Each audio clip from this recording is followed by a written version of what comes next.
Hello there, my name is Martin Henley. This is the Effective Marketing Content Extravaganza. And if you're new here, you couldn't possibly know that I am on a mission to give you everything you could possibly need if you are looking to be more successful in your business. Providing, of course, what you need if you're looking to be more successful in your business is to know more about and be implementing more enthusiastically, more efficiently, and more effectively sales and marketing in your business, because of course that's what you need. You need more customers more profitably, and eventually everything you need to do that will be right here on this channel, and there's lots here already to keep you busy until that very day. So if you don't know what goes on, I'm here on a Monday giving you everything I know about sales and marketing. That's the series on a Monday. On a Tuesday, I pull in anyone I can find with experience to share if you're looking to be more successful in your business. That's Talk Marketing on a Tuesday. Every other Wednesday, Melanie Farmer comes through and we look at the marketing news and speculate wildly about what it might mean for you in your marketing life. That's marketing news on a Wednesday. And on the other Wednesday, I review so you don't have to. Very occasionally on a Thursday, I'm here thinking out loud. And on a Friday, we react to the very best and the very worst of marketing content on the internet. Now, today, you lucky sausages, if you are tuning in live, it will be that Wednesday in the month. There are 2 Wednesdays in the month when Melanie Farmer comes through and we look at the marketing news and speculate wildly about what it might mean for you in your life. So with us today is the co-creation, the concierge of co-creation at Crazy Might Work. It's Melanie Farmer. Good morning, good afternoon, Melanie Farmer. How are you? Hi. Good afternoon, good morning, good afternoon, etc. How are you, Good evening, today? I suppose some people might be watching in the evening. Is that the messiest intro I've ever done? I think it might be. I'm not doing it again. I don't think it could be any better. That was brilliant. And no, I can think of about 30 ways it could be better. Well, you could not have a better background. For those who don't know, these impressive photographs were taken by yourself. So you've really nailed the look, I think. Yes, they were. Fantastic. So this one is, where's this one? This is Batu Balong in Canggu in Bali at sunrise. This lady on a longboard. And these are mainly my buddy Yuki, some random Russian, and some guy who runs a surf shop. And this one in the background, which you can't quite see because it's not lit well enough, is my buddy Yuki on quite a big wave that I got smashed by about 3 seconds after I took that photo. So bless you. Thank you for pointing out that I took those photos. But this is going to change because I'm buying a bike potentially today. I'm buying a mountain bike and I've got nowhere in my house to put it. So I'm going to have to hang it above my couch. So there'll be a bike next time you look at that. Good. So that feels like a boast that I take these surf photographs, but I've got more boasts. Maybe it's your turn to boast and then I'll go again. Well, look, I've got a bit of a, I don't know, is it a boast? Yeah. All right. I got to interview a woman who I am a massive fan of, who climbed Everest, and you can, you can check it out on my podcast, crazymightwork.com. But she's the most amazing, inspiring person. So I'm full fangirling about her, and she'll have a book out in due course, no doubt, which is Shiley Basnet, who climbed Everest, the first all-female climbing team to do so. Wow. And the youngest of their team was 17 at the time. 8 out of 10 of them had never climbed mountains. And they were all different parts of Nepal, so they were very unlikely to have got on. They were very, very different castes, if you like, and cultures, even. So, and then they went on to climb the highest mountain in every continent on Earth. So, what have I been doing? That's what you ask yourself. Okay, good. So where do people find your podcast? crazymightwork.com. Fantastic. And you can also just put Crazy Might Work into YouTube and whatever, yeah. And you'll find it. And there's you and Paul talking to people who've climbed mountains, people who work for NASA, like innovators, all these kinds of people. Excellent. And when will this particular episode be available?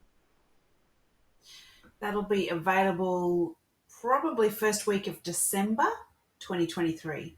Fantastic. And we are There you now, go. it So will if be you are, the 8th of Wednesday, 8th of November tomorrow when it goes up. So it'll be in about 3 weeks' time.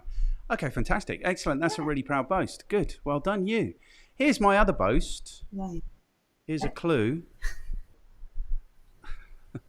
I got a new mic Is this stand. new? Didn't do that? It's the mic stand is new. So it's a Nice. little bit firmer, so it doesn't wave about in the wind quite so much. And then the other thing I've done is I've invested in quite a lot of steel under my desk. So now I can stand and talk to people without, when I lean on my desk, making everybody seasick. So that's my boast. I've done structural work on my little desk studio here to prevent people from suffering from seasickness. I'm always thinking of others. It's so thoughtful. It's so thoughtful, isn't it? And it isn't just a compulsion to keep investing in this little studio that I've made and never, ever stop. It's definitely not that. It's definitely not that. No, well, I've got a secret goal that I'm going to be in your will. You're going to die first. I'm going to get all your amazing podcast equipment. I mean, I know this is a real long shot, but it's the only way I'm going to get as good a studio as what You you've can got. have it. You can absolutely have it. If you want to come here and get it after I die, which is kind of a morbid place to take this conversation, but if you want it when I'm dead, when I'm in the ground, you are I'll be welcome too to depressed. this bit of I wood and won't these be able. bits of metal and stuff. You're welcome to all of that. When I'm dead, you can have it. You're very welcome to it. Good. We're recording, folks. Good. Excellent. Well, we're not here to talk about you interviewing amazing people or me buying mic stands or dying. We're here to talk about the marketing news. So it's been a little while again, I think. So there's lots happened, but we tend to look at what's happened more recently. So what has caught your eye in the way of marketing news recently? Yeah, look, I think for me, I've always been interested in endorsement and influencers since the 60s and 70s. So I did my master's on this subject. So I'm really interested in You it. did So your master's on this one subject in the story, 60s and the 70s? no, but that there was data from that time. We But already know that you were in the circus thanks in for the the 70s. You weren't doing a master's in the 70s. compliment. I was influencing then. That's what I Yes, was doing. you were an early Um, influencer. yeah, but so I'm interested in the trend, which I predicted and actually happened and even went more than we imagined it would in terms of the volume, budget, market, how much money is flowing towards influencer marketing. The second thing I'm interested in is the way that marketing is thinking about disability as an industry, Yep. which is pluses and minuses to how that's happening. And then the third thing is how artificial intelligence is starting to move into, don't worry, we'll code for you as well. So now what that means for the marketer who can't understand all the coding complexity, and now they kind of don't have to because they've got this artificial coder. It's like a coder for coding, AI for AI. There you are. So that's kind of AI for interesting. It's AI. going to another level. Yeah. It is going to another level. It is going to another level. Okay, good. Well, what I've got, which is quite interesting, is Ad Age are reporting on a survey that SurveyMonkey have conducted around customer experience. So that's absolutely hilarious. So that's why I want to talk about that. The second thing I want to talk about is Marks and Spencer's on its clothing reinvention and embracing men's rational shopping decisions. So for me, this is also like on this customer experience rationale, like the idea that men should have rational shopping decisions, and this should be something that's worth reporting. Shouldn't we all have rational shopping like preferences? Like, doesn't that make sense? Or we should all just be buying junk for no reason. Seems to be the message of that one. And then the third one is just a throwaway thing, which is about Google now improving or increasing the priority of photos in their search results. So that might be interesting. And I've got some personal experience about that. I mean, that is kind of a throwaway, interesting. I don't know. I don't know if it's interesting at all, really. I thought it was when we started, when I was looking for interesting things to say. But your things are much more interesting. So where do we want to start? We need to put these things in order. We should go, for me, my most important story is the customer experience one. But maybe your influencer marketing thing is more. So let's go influencer marketing first, and then we will go customer experience. And then we will go with what's your second story? The disability inclusive marketing industry, or offsetting the demand for AI skills in marketing with Codeless AI? Oh, so subjective. Put them in order that you have them opened. That's probably going to help you No, because because I I've got think my they're, rubbish ones in the way. So I'm going to go inclusive marketing third. I'm going to yeah, go yeah. marketing M&S, men's rational shopping decisions. I'm going to go offsetting for AI, and then Google Maps last. Good. So story number one, influencer marketing. Like you say, you have a lot of insight into this. You did an entire master's degree on this. When did you do that master's degree, for context? Yeah, 2011. So 2011. it's been just over 10 years. And in that time, it has gone up, up, up, up. So already, I suppose in 2011, there was plenty of data on things like, say, the Spice Girls at the time. There was some evidence from Pepsi. They attributed 3% of their revenue growth to the Spice Girls endorsing Pepsi. And Michael Jordan is probably one of the first most famous endorsers, um, of Coca-Cola and so forth. Like, so you think about the 80s, 90s. So, but what's interesting is every decade or so, it's been like 1 in 10 of our buying decisions is made after reviewing an endorsement of some kind, either from an expert or a celebrity or our neighbor, a friend, a stranger, who's not famous or an expert. So they're Right. the different types of endorsements that your influence that you can have. And then over time, it's been 1 in 9 of our buying decisions is made through this mechanism. But then it's gone 1 in 7, 1 in 5, 1 in 4. So it's getting towards where almost every decision we make, we can't buy a toaster unless someone has endorsed it. And we're less interested even in whether this person has any knowledge or, credibility in why they buy, why that thing is worth buying. But there is a whole science around this stuff. So what's interesting to me about this particular story is that it's gone up to £20 billion in 2023 is what they're saying, this year that we're in currently, and that has leaped up from, in a year by 12 billion. So it's gone up a billion. It's going up, up, up, skyrocketing. And it's almost that we cannot buy anything unless it's been endorsed by an influencer. And the trend is away from the person necessarily being famous or an expert, which previously we would buy toothpaste because 1 in 2 dentists recommend and all of that.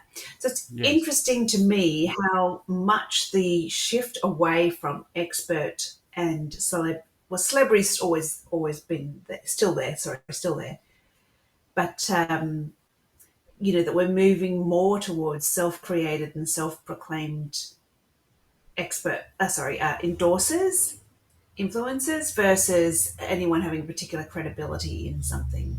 It used to be that we really required, so for example, Chrysler had a whole lot of challenges in the 90s because they had Celine Dion endorsing Chryslers.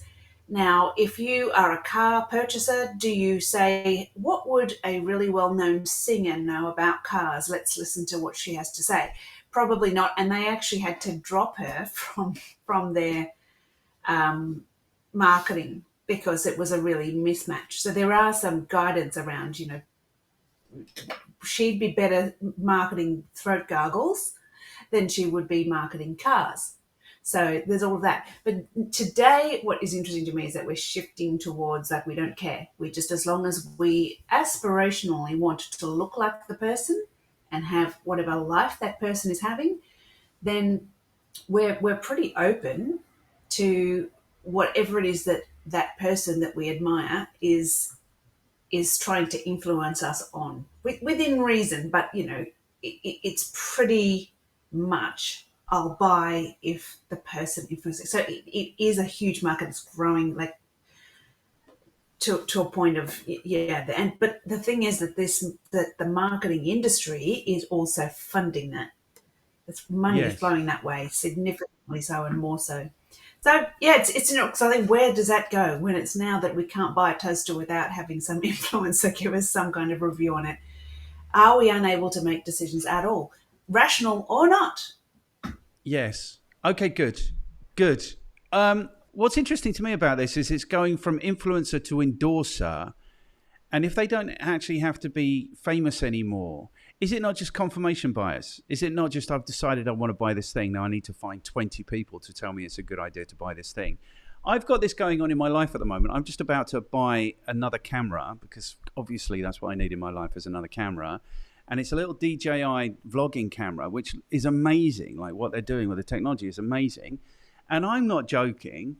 It's not even available yet. So they've got the exclusivity thing going on, and the other thing going on that, works in marketing, the scarcity thing. I've watched, I'm not joking, about 4,000 videos about this camera. And everyone's saying the same thing. It's great. It's amazing. It's blah, blah, blah. Do you know what I mean? And they're all saying, like, the videos are almost the same. This is the way it looks. This is the way it feels. This is what it does. They're all the same. But I've watched dozens, not thousands, but dozens of these videos. So it's really interesting. I'm also it sounds like I'm on a shopping spree. I'm going to buy a bike. I'm going to buy a camera.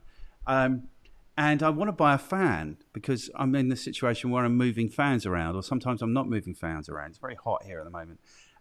So I'm thinking about buying a fan. And I've also watched probably 10 videos on this freaking fan. Do you know what I mean? So the idea that you can't buy anything without hearing endorsements, I think is really interesting. I like it, I think, because at least there's some distribution of wealth going on. Like, this £20 billion is going out of the marketing industry to these influencers, creators, whatever they are. In my world, they are kind of photographers and filmmakers and all those things. So I like that industry is kind of growing and being sustained by this thing. But I've also got to the point where I know, like, not everything can be amazing. Like, and these companies send them this kit to get their endorsement, to get their review. And of course, everyone who gets it for free is saying, this is amazing. And you forget in a second, they'll say to you, oh, DJI sent me this, but they're not influencing. Don't have any control over what I say. But what they do have is control over who gets the stuff. So, for example, what happens is the first wave are the ones who get it pre-release, and they come through. They're the influencers. And then there's like a second tier who have to wait for it to be in the shops. And then they're the ones who don't get it for free. And they're griping, DJI, don't send me this for free. Do you know what I mean? So it's like there's a whole soap opera around it. And also, what is there? I think I like it. Overall, I like it. There is distribution of £20 billion from corporations to individuals. I think I like it. And apart from the fact that they have to do these endorsements and they have to say nice things, it is sustaining their lives, careers as creators. So I think overall it's good. Where does it end up where you can't wipe your bum unless somebody halfway famous on YouTube has told you that you should be wiping your bum? Is that where we're going? Well, I think the thing that I don't like about it is that I think it tells us what we need to know about how much we trust a company telling us that something's good, which is Yes. not at all, not one little bit do we trust a company to tell us this is the best vacuum cleaner. Trust us because we know. And so even if that were true, these poor companies who might actually be the best vacuum cleaner have no hope of cutting through because we don't trust companies. However, what they're able to do is buy trust, which is a little bit concerning, where Yeah. they just go and find someone who you trust and pay them, and that person is the tribal leader, and next thing you know, everyone's buying the thing, and it's not really independent in that, that it's bought really. And so that's the other flip side to it, is that it is still controlled by companies. There's just a different channel. But advertising was no better. So, it's just another form of advertising. But I do think it is quite interesting how there is a level of democratization going on, because that you can become an influencer even without being paid. Like, over time, you can build your profile, and then you have some agency in that. Yes. And so, and there's a dark side to that, where influencers are like, I guess there's a few stories that I've seen around. They're kind of forcing companies to, give them some stuff, right? In exchange, they're trading I'll give my opinion to my 1,000,000 followers if you give me a Ferrari, kind of thing. So, not literally a Ferrari, but there's a bit of playing hardball with brands and saying, I will endorse, but only if X, Y. So it's not even a like, you pay me and I'll just say it's good. There's It's, not I even will like have proportional. Yes.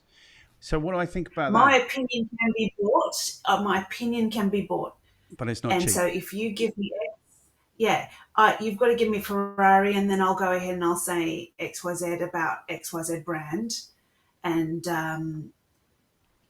so it isn't. There's that sort of interesting layer, but I guess that's going to happen anyways. Human beings, Yes. we're And I not think what will known. happen, though, is that the actual influencers will eventually get found out, because they'll influence people to go and buy these things. And then if the thing isn't as good as they said it was going to be. Now, these things are getting better. There's a brilliant video going around, like a mashup of all the iPhone releases and how they just say exactly the same thing every year. This is the best iPhone, it's the best screen, it's the best speaker, it's the whatever. And they're literally saying exactly the same thing every year, which is kind of true of products that are getting developed. There's one guy in particular, Peter McKinnon, who's a hugely successful photography YouTuber, and he's particularly good at it. But it's like everything can be, but the way he does it is so formulaic. So he has to find two things that he doesn't quite enjoy about the thing. Do you know what I mean? And the thing is, it is absolutely controlled, because even if they're doing it for product, it'll be the case that if they don't quite like your review, you won't get the product the next time, and then you'll be one of the ones who has to wait and go and buy it in the shop. And then the other thing is, there's people like me who want to see these videos. So 100%, it's views, it's clicks, it's revenue. So you almost have to be on that cutting edge of this is the thing, So interesting. What I think is, like, I don't know if you've ever seen some of my testimonials, but I have, since 2005, I've been standing my camera up in front of customers and making them, like, if they making them say nice things about it. It's hugely powerful, because people will connect with that person. I've got a business like that. I've got problems like that. I could do with that kind of solution, So when it's genuine, it's so valuable. The issue is that it's all becoming diluted because so much of it isn't genuine. That's the balance that you have to walk. But I think as a consumer, we are much more informed than we used to be. When I started selling stuff, they couldn't go to the Google and check out if what I was saying was right or otherwise.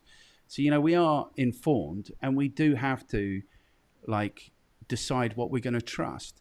But to come back to my original point, I think it's largely confirmation bias. I am just watching all of these videos because they're all telling me to go and buy it, and I want to buy it. Yeah. So Yeah. so that's what's going Yes, on. it just sort of eases you into the confidence. It gives you the confidence you need to do a buying decision. But what's Yes. interesting is actually one or two negative things is required for you to trust the positive things. So if you're buying a toaster, you don't want to see 10 reviews saying this is the best toaster in the whole universe, I totally love. You want one of them to say, this is a crappy toaster, but not in a way that will electrocute your child, a way in it takes too long to toast, in my opinion. So then the other Okay. 9 become valid. So we actually require a negative 1 for us to trust the positive 9. And so there's a science behind testimonials for things like toasters and fridges and so on. But it is Yeah. interesting that, like, there's a whole case study about Lonely Planet, which was really one of the best and biggest, and still going now in a different form, more digital, but travel book. So if you're going to go to Paris, you get Lonely Planet Paris. You go to Africa, Lonely Planet Africa, and they have all the guides. But they used to send uh, an official reviewer of hotels and so forth and experiences to a city for 6 months, and they would stay in the budget and the medium and the 5-star accommodation. They would review them, and they would stay over a 6 month period again and again, get a sense of day, night, week, is it weekday, what that, and then give a really good review of, and Yes. you could trust it.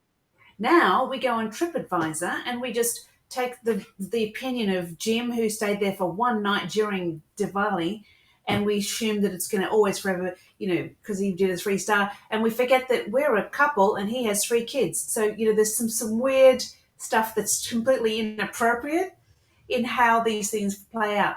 But what Lonely Planet discovered was nobody cares, because we don't understand the value of the person's really fully staying in a place 4 times at different times of the day, night, week. We don't really care. We just want to say, let's just hear from some Yes. random, and they'll tell me, and they're also highly unlikely to filter. They'll go, the peaches were rotten. They're going to pick out things that maybe are meaningful to us. And if we read all these different, we actually trust that more, because this person they're not getting paid for that opinion and so And forth. also, So like, the that's professional reviewer, the person who knows what they're actually looking for. Do you know what I mean? Who's going to pick up the mattress and check if there's blood spots or whatever. Like, we never right. do that. They will do But the that. thing is, Jim we're won't going do at that. 1,000 miles an hour, isn't it? I want to stay in this city tonight, so I'm going to spend 2 minutes Right. looking at it. Whereas in the past, you might have got your Michelin guide out and planned your route. Do you know what I mean? I'm going to stay in this place. I'm going to stay in that place. You're so good at this, Melanie Farmer. You're so good at this. This is brilliant. You've also provided us with how many? 22 influencer Mm. marketing statistics. So Yes. 21.2 billion worldwide in 2023 is the spend. Instagram, the top platform, the expected to go to 22.2 billion by 2025. So there's more money coming for influencers.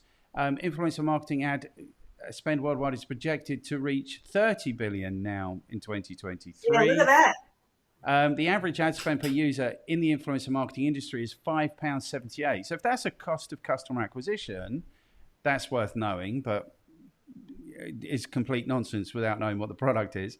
The most influencer marketing ad spend is in China. Interesting.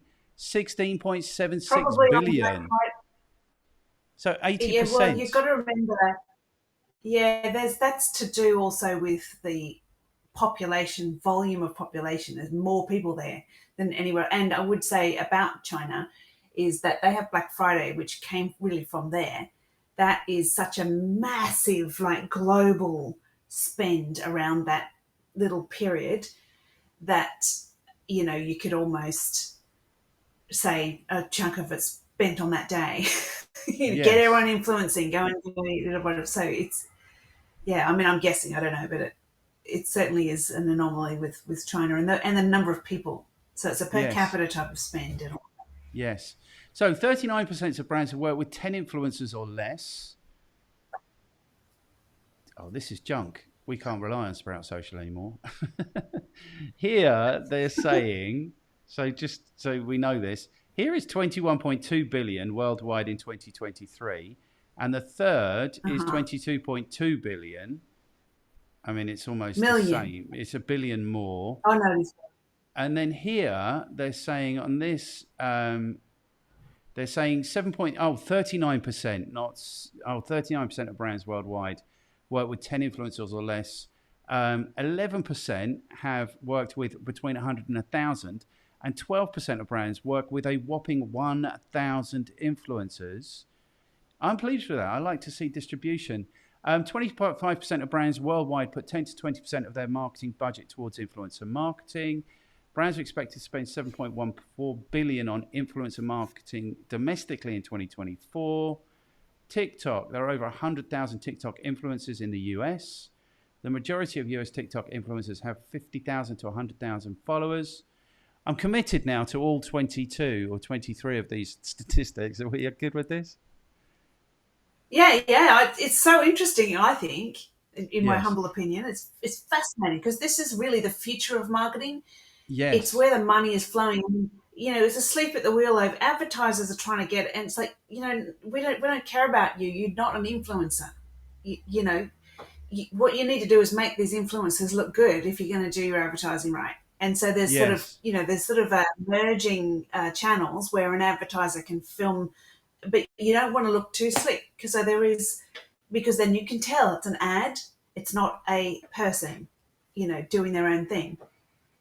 Wow. So this is interesting. Instagram influencers worldwide charge anywhere from $20 to $7,000 per post.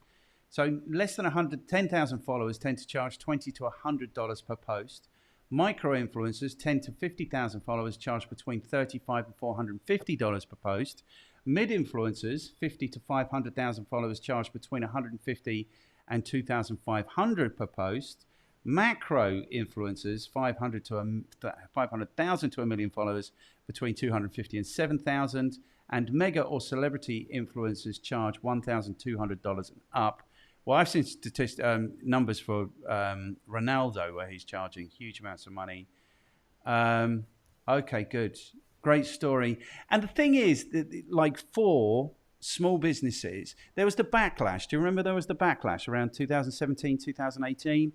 There was famously a hotelier in Dublin who was really offended and went public because some influencer said, we'd like to come and stay for free in your hotel. And he went back and said, well, the water's not free, the staff's not free, the beds aren't. Like, I'm paying for these things. Why should you get them for free?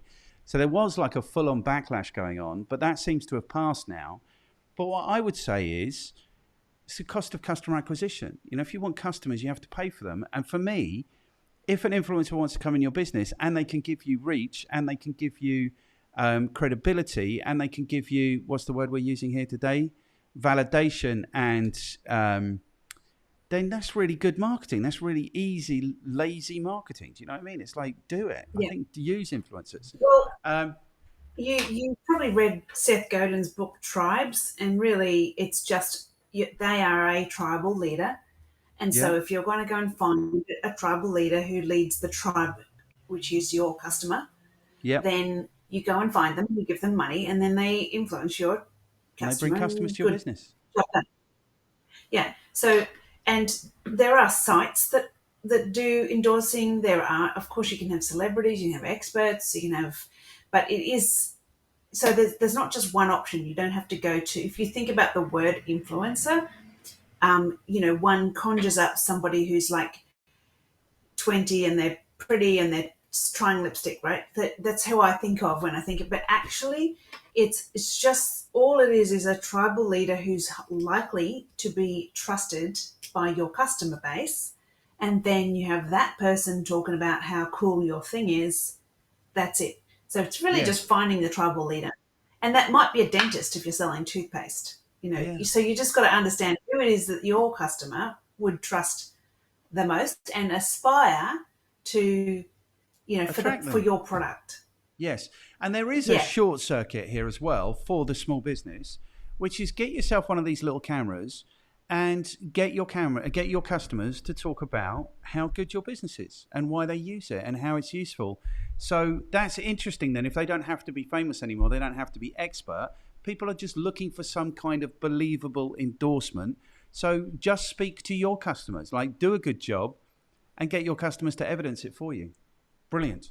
Absolutely brilliant. May I say, I know we don't want to dwell on too much, but like a super good tip around that is you pick your top 3 objections where people don't buy your product because of X, Y, and Z.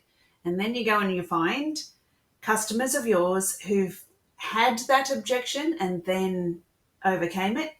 Yep. And how grateful and happy they are that they went forward with it. And then you have them tell their story, but you'll get say it's cost. You're going to get 3 customers say something about, I was worried about cost, and then, now I'm so happy I didn't let that stop me, right? Yeah. So then now you're actually overcoming objections without having to have a conversation with your customer. And Yes. so if it's the right, so it's just trying to be a bit more strategic than just putting a microphone, but actually thinking, what is it that people need to hear that is going to turn them? And they're going to need to hear 100%. someone who they can relate to, and someone who thinks also like them, because then we'll think, oh yeah, they're a critical thinker like me. Yeah, they don't just throw money away. I'm like, now I trust them. And then Yes. they're going to go on and say how brilliant, blah, blah, blah. Next thing you know, customer. So there's certainly a science behind this whole thing around influencer marketing. So I wouldn't diminish the fact that it's, just anyone gets up and becomes an influencer. That if you're going to harness that power, which is now going through the roof, you want to do a little bit of research into getting the right influencer. So don't be Chrysler and off we go with Celine Dion. No, fix it. And don't be Bud Light and be sending beers to Dylan Mulvaney also. Yeah, think it through. Think it about your through. customer. And the other thing, this is the last thing I want to say about this, is it's a great feedback. It's just like you should be speaking to your customers about the value you deliver and how they feel about that value and why they invest in it and why they're continuing to invest in it. That's great feedback. And then I just had a really easy formula. So the first question was always, who are you? Where are you from? Why did you decide to use the Effective Marketing Company? What's the very best? What have you taken away from using the Effective Marketing Company? What's the very best thing about working with the Effective Marketing Company? And what would you say to other people who are thinking about working with the Effective Marketing Company? And that will typically give you a minute of an actual real person saying, these are the challenges I face. This is the way that these guys help me with it. It's brilliant. And then this is the very last thing I wanted to say about it. This is how content happens, because whenever it was, 2012, someone phoned me up and said, look, we've got an exhibition stand for you. If you want it tomorrow, it's free. Can you take it? And I was like, we'll take it. We put a computer screen there and we ran all of these testimonials on a loop all day with a little vase, and it said, guess how many times our customers use the word effective when they're talking about the work we've done for them. And then we left it.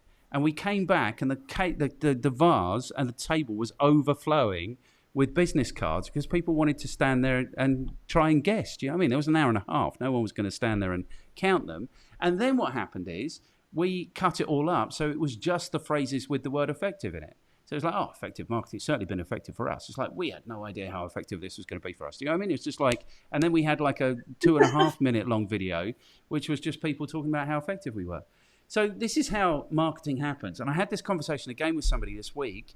He was like, oh, I should be better at marketing. I should be better at social media. And I'm like, don't think about it like that. It's too difficult.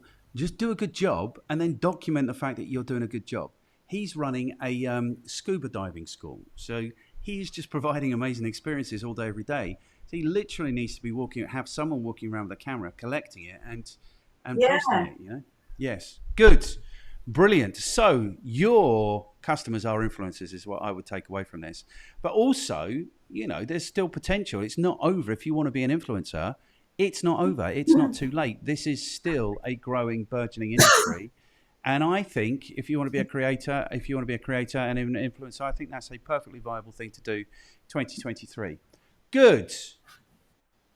Wow. And by the way, you don't have to be 20. You don't have to be 20. You can be 70 because the great pounders out there, you're 70 and you want to become an influencer. Go for it. You're a tribal leader. Everyone is a customer waiting to be an influencer. Brilliant. We spoke about that for long. Okay, good. Let's go to my next story, or my first story. So this is where I found it. I found it on Ad Age. This is so good. You couldn't write this. CX dreams versus reality. How CX pros can bridge the gap and get ahead is the way Ad Age are framing this. So what they're saying is, like many other roles in today's economy, customer experience professionals are facing uncertain times, macroeconomics, blah, blah, blah. Team budgets, shrink headcount, and massively alter customer spending habits. The biggest challenge they face is remain constant. How to consistently meet and exceed customer expectations while facing heightened performance expectations. To understand more about how customer experience, SurveyMonkey did a survey, more than 600 CX professionals, and I think more than 1,000 consumers. So what kind of tactics are they employing to improve experiences? 43% are prioritizing faster responses to changing customer needs, highlighting the need for real-time data and insights, and 40% report their companies are focused on increasing revenue from existing customers.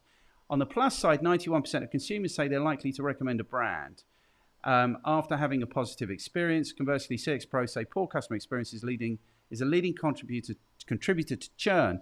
81% of consumers are likely to share a poor experience with friends or family. I think this is true. So let's go to the actual survey, because this just blows my mind. So here's the data. So here's a statistic. 63% of CX and digital marketing professionals expect AI to positively impact the customer experience, and 82% say it is a priority for their company. However, only 25% of consumers expect AI to positively impact their engagement experiences, and 32% expect it to have a negative impact on their interactions. I'll tell you why this is so hilarious. Yes. Right, good. It's because,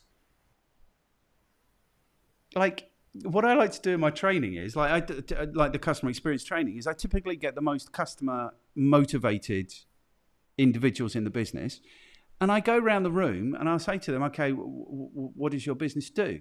And they all say, oh, well, we make burgers, we make widgets, we make this, we provide like IT service, blah, blah, blah.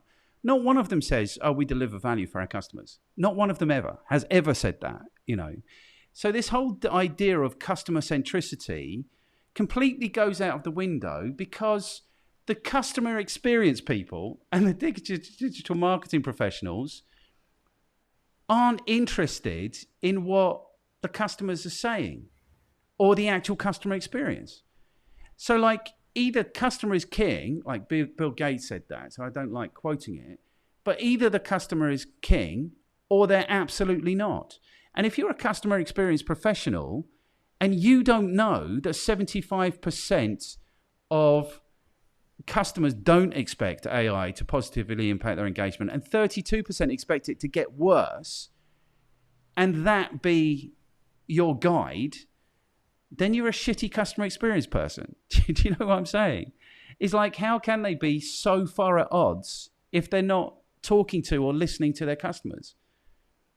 Do you understand what I'm saying? It goes on. Yeah, I'm looking at this. Yes. Go on, yeah. So a significant disconnect about the ongoing impact of COVID on customer experience. 72% of CX and digital marketing professionals say that the level of customer experience their company provides has improved following the pandemic, but only 27% of consumers agree. So the thing is, if it's customer centric, like, the customer isn't always right. The customer needs leadership, etc., etc., etc. But if you're saying, like, if it's an opinion on how good a job you're doing, then the customer's always right about that. Like the customer isn't always right, is what I tell people, but the customer is the final arbiter. Because there's a quote, and they say 100% of our customers could sack us any second. Do you know what I mean? That's the logic. So that they get to decide where they spend their money.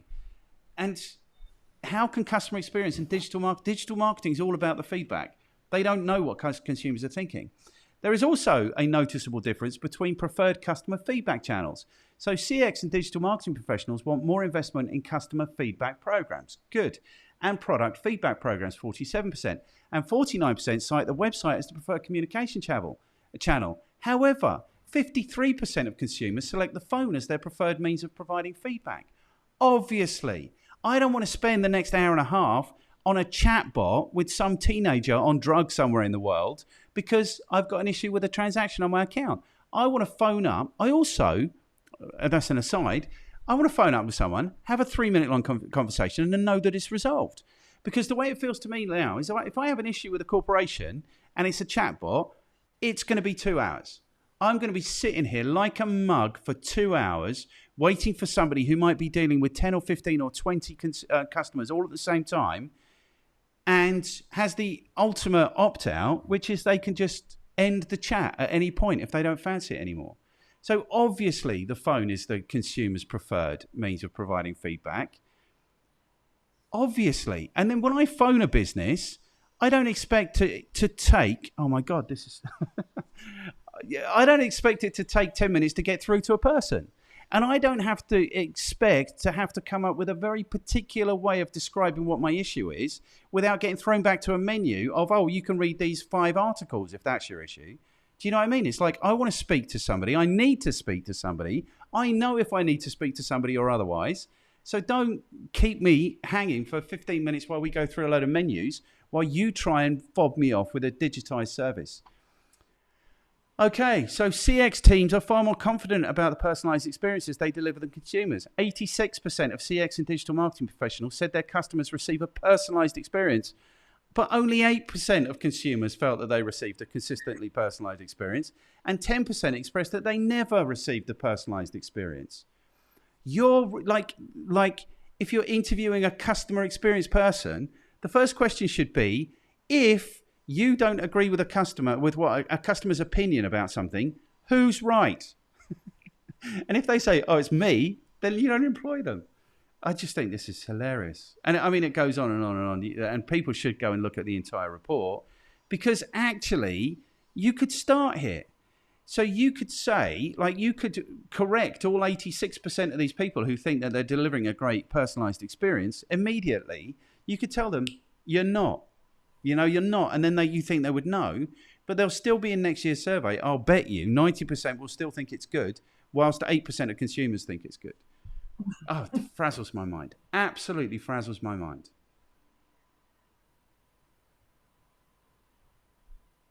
Okay. Yeah, so, I mean, just interesting. And I think this marketing thing is really easy. Just understand your market, put together something of value, do a good job, evidence that you're doing a good job, get rich. It really is as simple as that. The thing about this is data, because we have it, becomes a bit of an addiction, I think. Yes. And it's a place where finance wins, because they have had data longer, I think, like at scale and XYZ. They can report a bunch of stuff. Marketing, now data has landed in our hands in the last few decades in a way that it never had before. It becomes a bit of an addiction, I think. But what I do know is that there are multiple studies that suggest if you ask 4 people's opinion about a prototype or an idea sort of thing, after you've interviewed 4, you start to get diminishing returns on what others might think. So actually, that's the world of prototyping and innovation that I sort of work in. If you said, well, I could get the opinions of 100,000 people, which is all of our customers, or I could have a deep dive conversation with 4, and then after that, diminishing returns as to what new information or really meaningful new information I'm going to get after the 4th conversation. Then you've now debunked the value of quantitative measures. And I do think the trouble with quantitative measures like this is that you don't actually understand the why, what people want and why they want things the way they want them. You don't get that. It's just more like, do you like the price of our burger? Yes or no? You don't really get to why very easily with many of the quantitative, and then you're making decisions based on not understanding the why, and then you're making flawed investments. So, for example, it might be, I don't like the queue at McDonald's, it's too long. Do you like waiting? Do you not like waiting? I don't like waiting. All right, but we don't talk about why. We're just going to go ahead and build giant iPads. Okay, so that is an issue. I'm 100% with you. That is an issue. And so you do need a mix of qualitative and quantitative.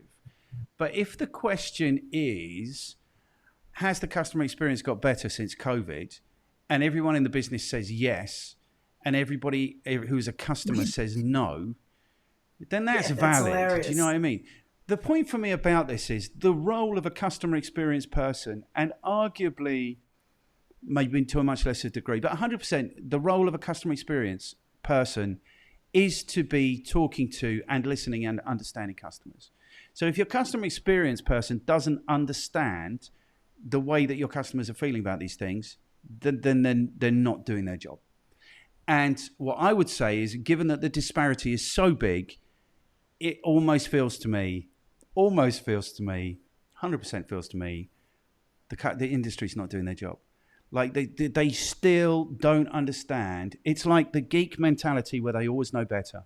So the customer experience people have the data so they know better, or the geek or the coder knows better, or the whatever. Do you know what I mean? And it's just like, it's so hard to do, which is why I get to make money training people to do it. It's so hard to do, to take yourself completely out of your ego and put yourself completely into the shoes of your customer. It's so hard to do, but it's the key. It is absolutely the key. Like all of the data's there. The most customer-centric businesses are the most successful businesses. So yeah. Anyway, we don't have to go on about this anymore. I need to make videos about customer experience because for me, this is the most interesting. This is the only thing we should be talking about in marketing. Is it should all be about customer experience, and it isn't at all. And even the customer experience people haven't got a clue. Good. Shall we go to your third story? We probably don't need to do 6 stories, which is good. We don't need to, or we can talk about Google Photos really, really quickly and easily in a second. Yeah. So this is your third story from Forbes. Accenture and TD Bank push for a more disability inclusive marketing industry. What is this about, Melanie Farmer? Yeah, look, I mean, it's no surprise. It's a very short article, right?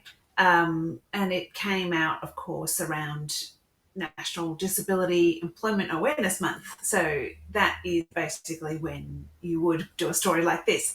But I thought it was interesting. There's this bank who's spearheading a coalition, which is sort of aimed at getting the marketing and comms industry to be more inclusive in their messaging.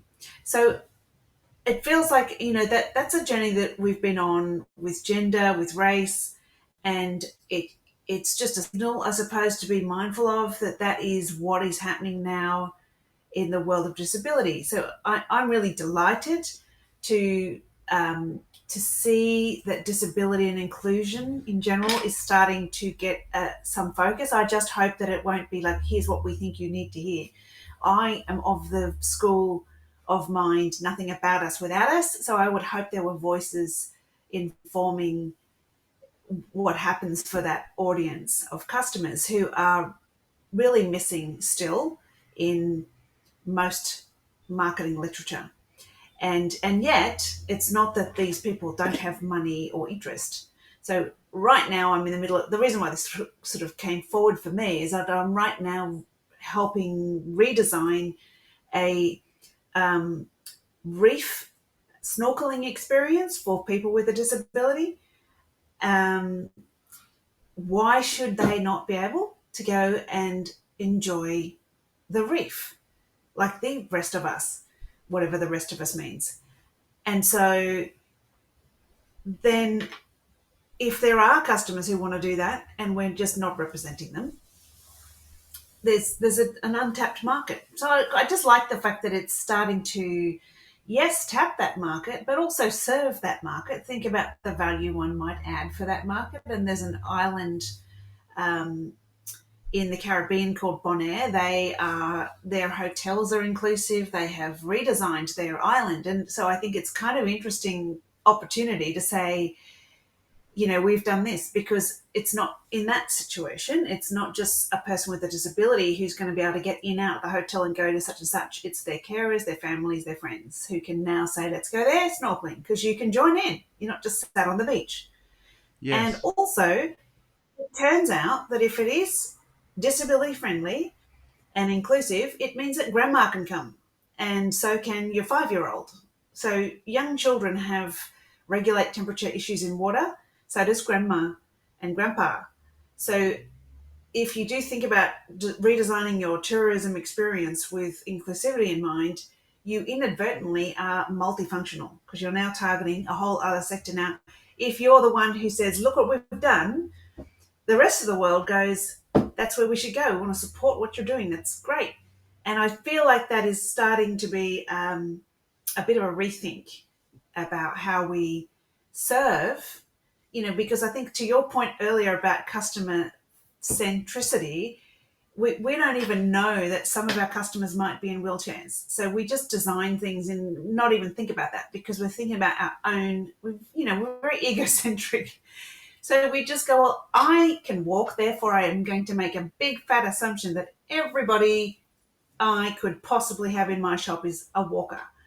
And so we're just losing the opportunity to shift our thinking around that, because it's also that, by doing, if we did shift, we would also inadvertently make our shop a more happy place for the elderly, for very young children as well.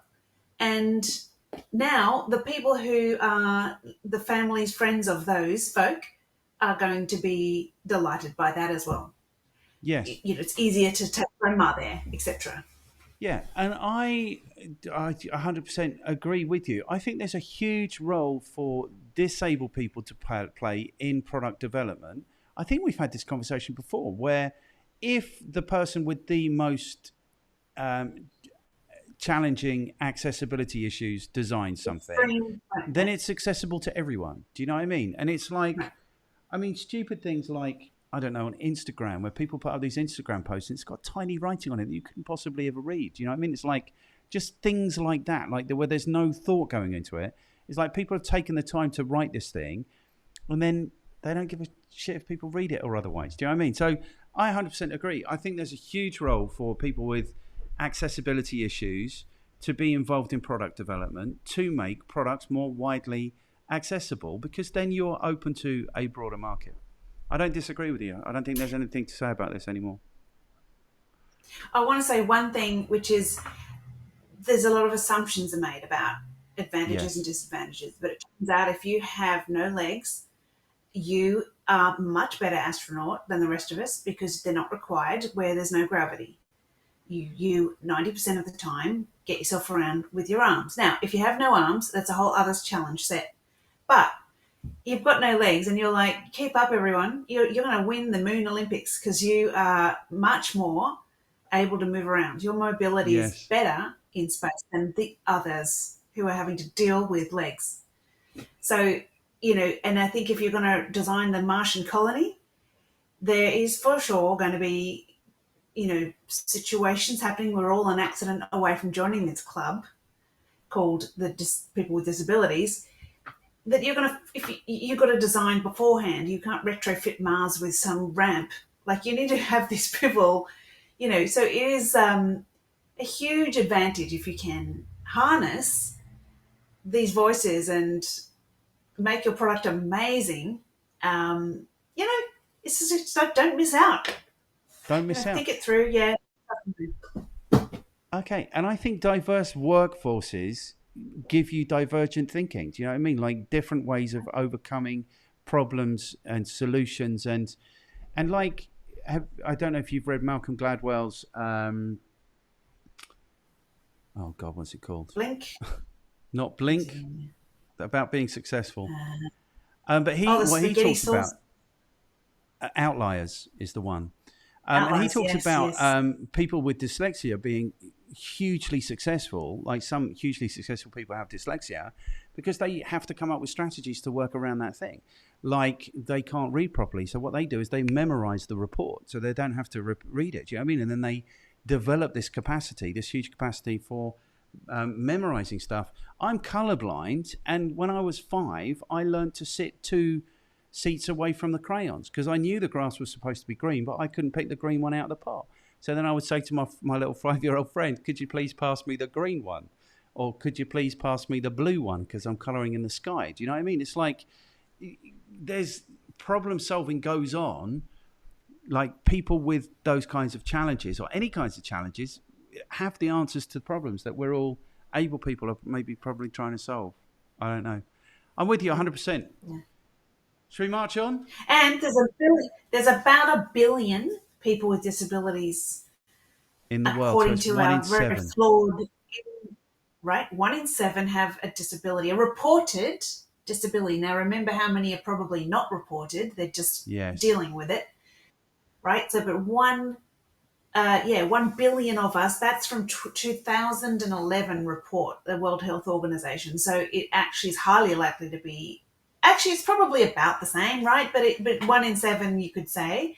Now, if 1 in 7 people have, and that can be, neurodiverse, cognitive dissonance, all sorts of whatever situations, that there's a chance one of your customers is dealing with some kind of a disability and you haven't really thought about that. Yes. So, yeah, and have them on your board. You know what I mean? Like, just get involved. Anyway, that's enough of me.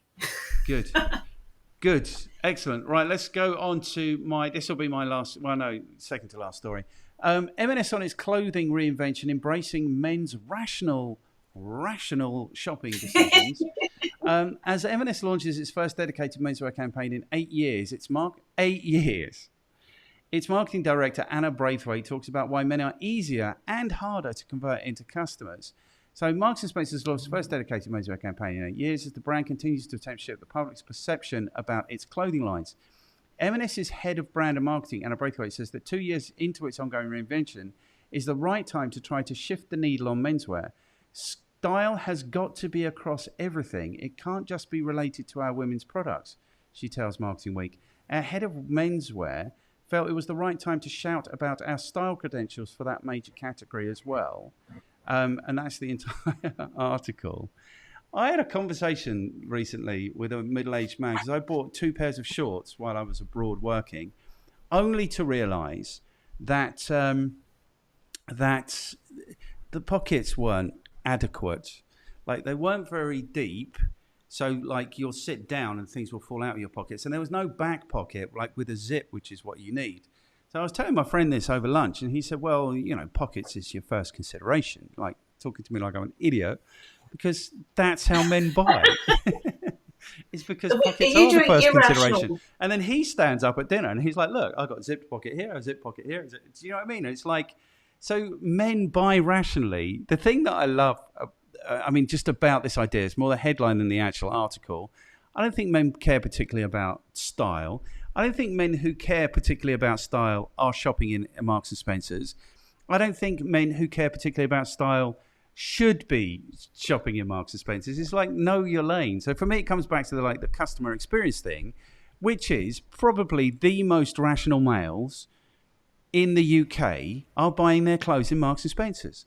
So give them pockets. Give them sealable pockets. Do you know what I mean? Give them waterproof. Give them, they don't care about the style.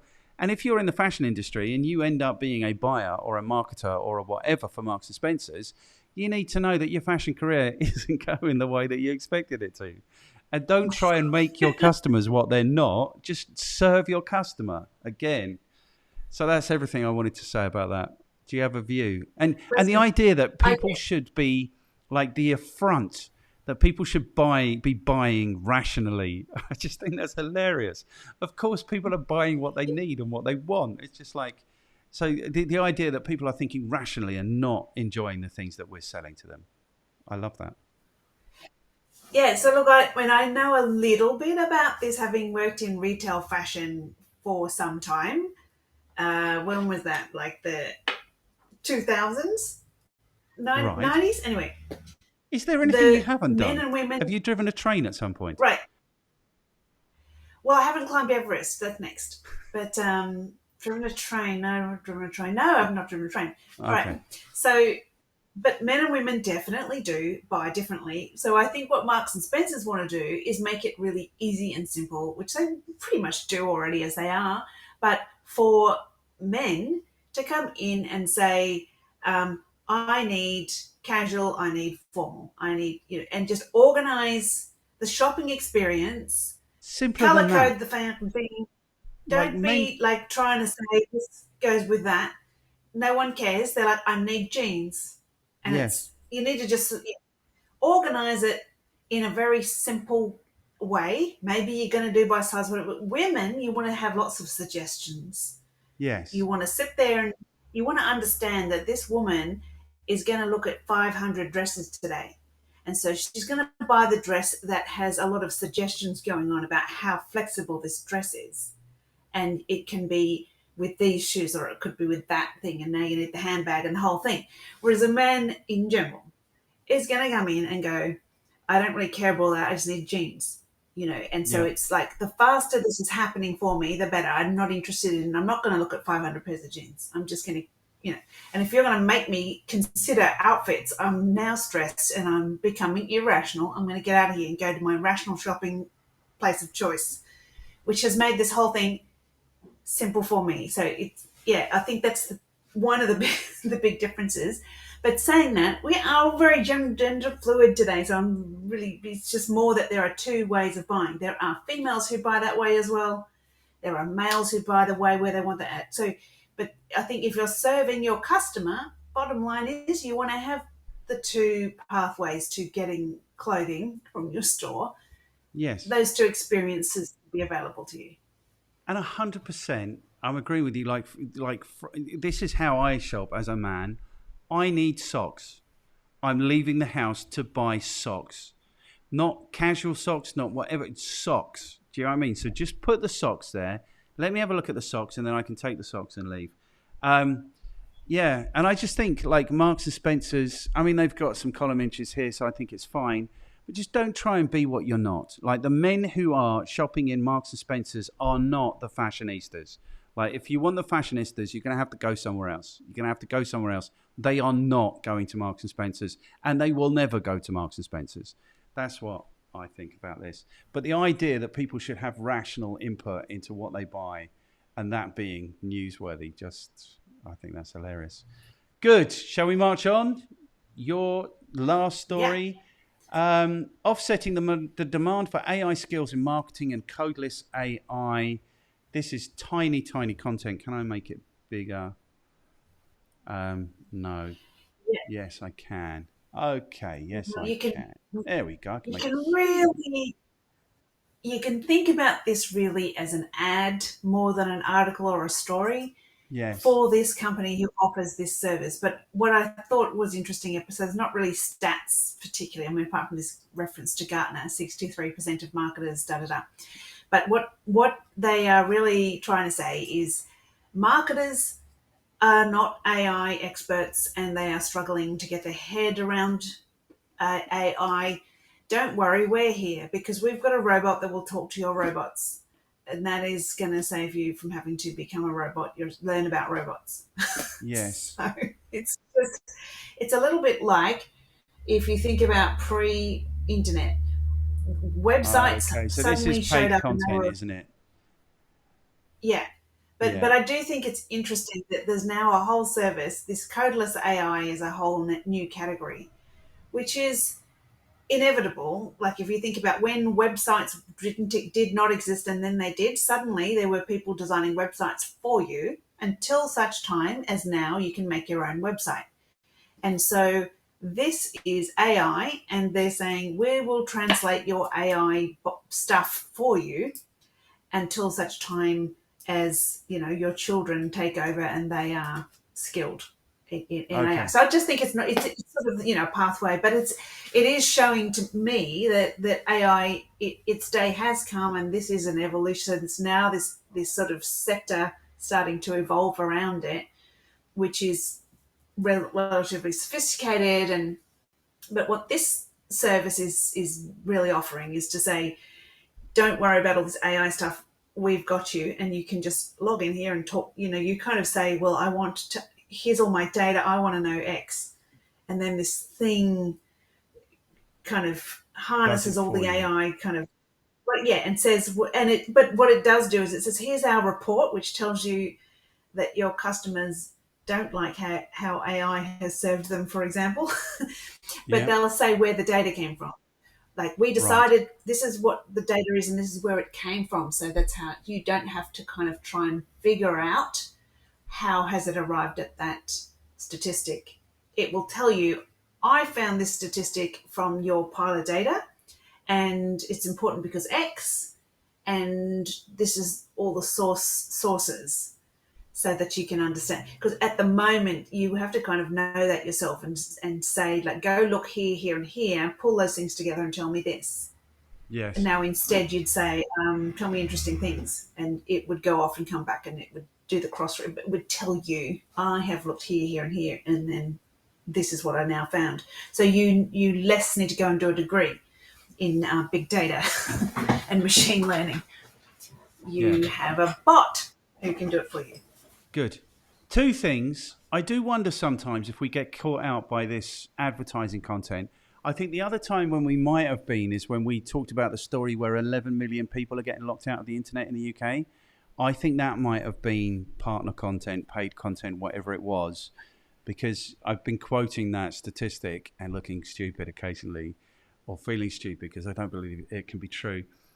The thing that's driving AI is not customer experience. The thing that's driving AI is laziness. I hope it fails. I hope it fails miserably. I hope people just go to work and do their job. That's what I hope. I really, really do. I really do. And the thing is, I'm hearing it more and more and more, is like people are just saying, I think people are waking up to the fact that AI isn't what it's been marketed to be. ChatGPT, hugely useful. I use it a lot. The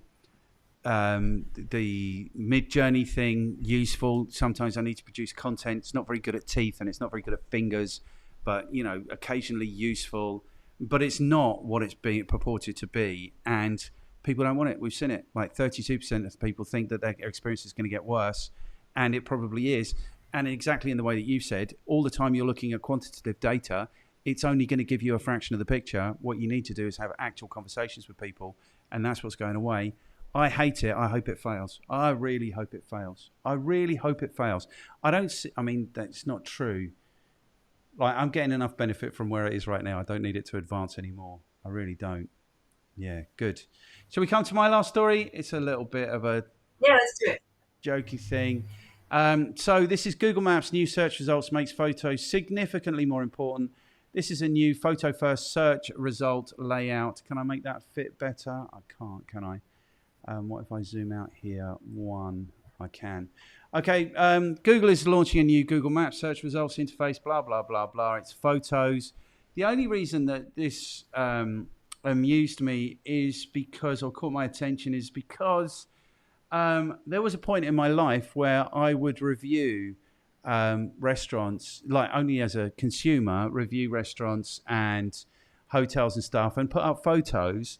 And now, about every 3 weeks, I get an email an email from Google telling me I'm in the top 10% of restaurant reviewers. And I haven't reviewed a restaurant in probably 6 years. So it was when I was traveling in New Zealand and Australia when I first came here and I was traveling and stuff, then I was doing it and taking quite nice photos. And I think something like 150,000, there have been 150,000 views. But if that puts you in the top 10% of like reviewers, then I think it's hilarious. Like if I was doing a good job, I'd show you the emails that they send me. But I think it's hilarious that I'm in the top 10% and I really can't be asked.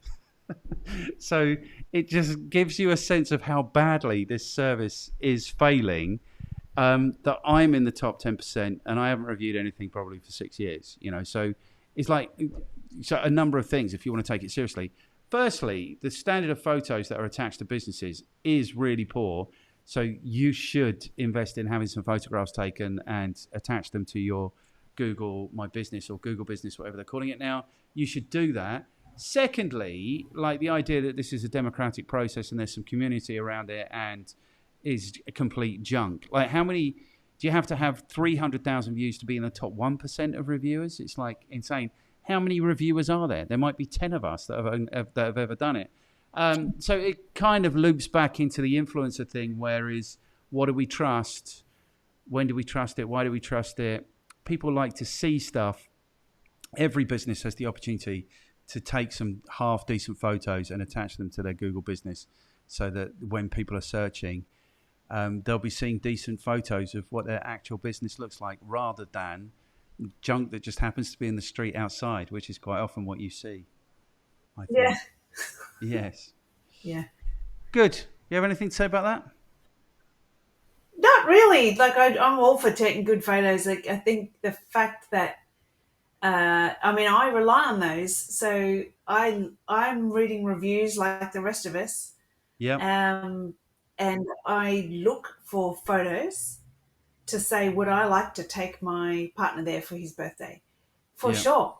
Because if it looks like a crack house, the answer is no. I don't care how many 5-star reviews it's had. Not even on his And birthday. Get him some crack on his birthday. What's the matter with you?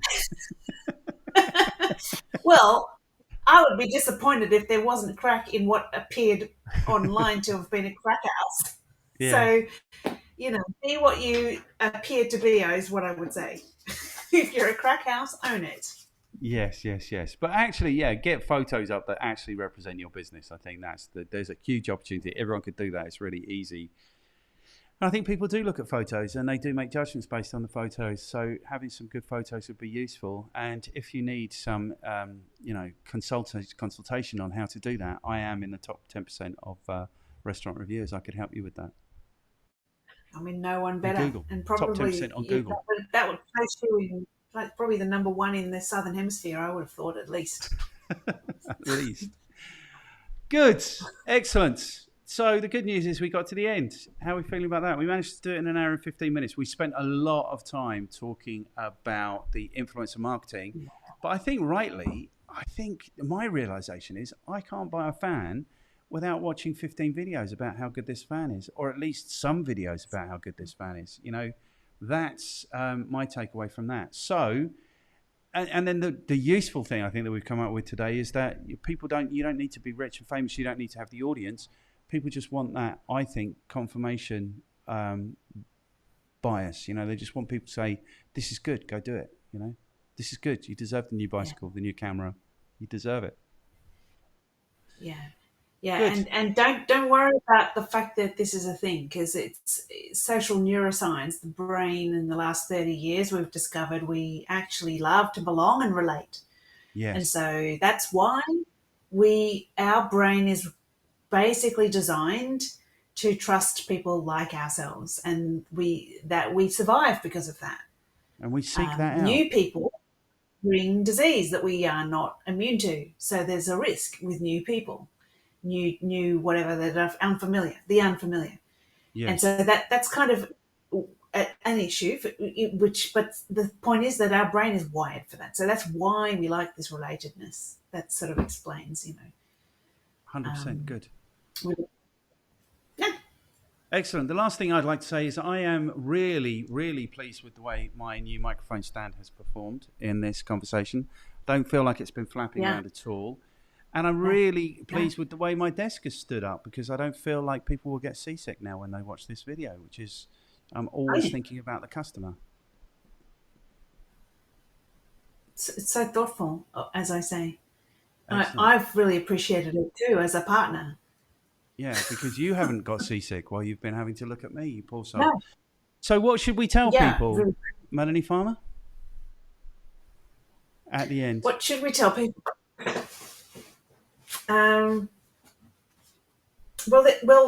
What? It's your podcast. How do you want to wrap it up? We're getting towards the end of the year. Do we have a promise we want to make? Are we going to give them? I think what I want to say is that if you found this interesting or useful, now is the second best time to like, share, comment, get involved, because that will give us the motivation to continue on this epic journey. I want to say that you're a legend for being here, Melanie Farmer. Thank you so much again. We are thinking, you've let people know about what this is going to look like next year, so it's going to be interesting. If people want to give us some feedback on what they would like it to look like next year, that would also be really useful. We are customer audience-centric. That would be really, really good. You're an absolute legend. Thank you so much for being here again, Melanie Farmer.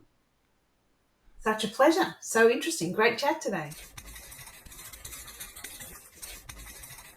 Thank you for taking the time to check out this episode of Marketing Review. If you found this interesting and useful, then YouTube thinks you're going to enjoy this. And this is the latest thing that we've produced. If you haven't yet, and you could take a second to like, share, subscribe, comment, do all of those good things, that will give us the motivation to continue on.